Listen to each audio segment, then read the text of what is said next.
inwards, and they can do corrective surgery so that the child will grow up walking. And that's a surgery that can start when the child is very young. Okay, so what about conditions with maybe extra, fingers and toes? Are those also things that these groups of physicians will also see? Absolutely, because if you do have an extra finger, that does get in the way of when you learn how to write or when you're coloring.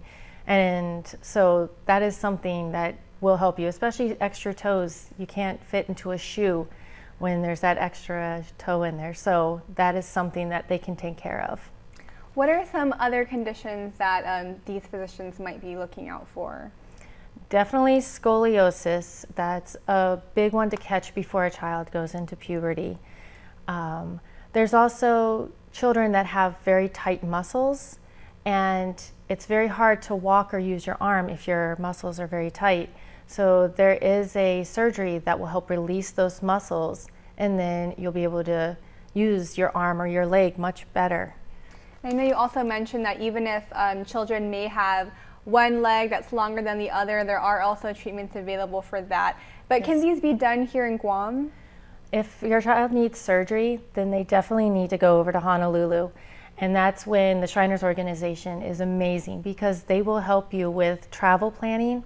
They will help you with your plane ticket, with the cost being taken care of, and they will also help you with housing once you get over to Honolulu.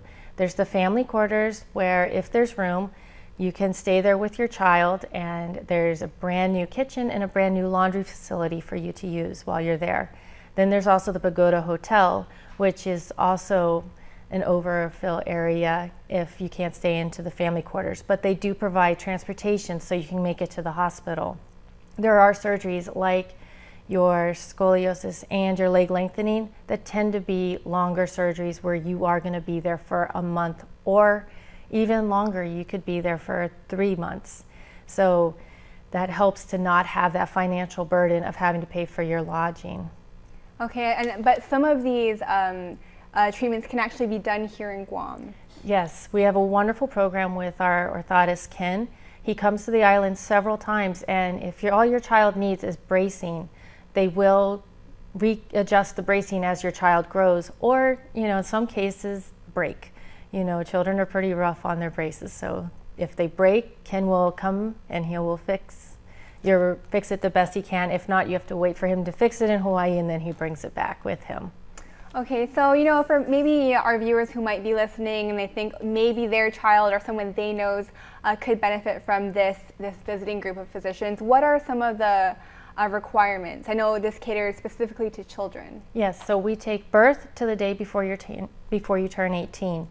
If you are a pregnant woman and you know that your child has spina bifida or as clubfoot, you can start the application to get into the Shriners system before your child is even born. And then that way you can get accepted into treatment and get that rolling. But other than that, birth to the day before you're 18, and you give Charisse a phone call. Her number is 735-7351, and she will help you with getting your appointment. Okay, and again, it's by appointment only. So for those who are interested, they're gonna call that number. Do you have to have insurance to benefit from this? That's the really wonderful thing about Shriners too. You don't need any insurance, but we take no insurance, all insurances, Medicaid and MIP.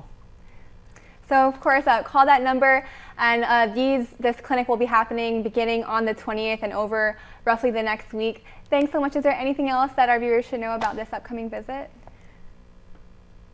Maybe just one more time, the phone number? 735-7351.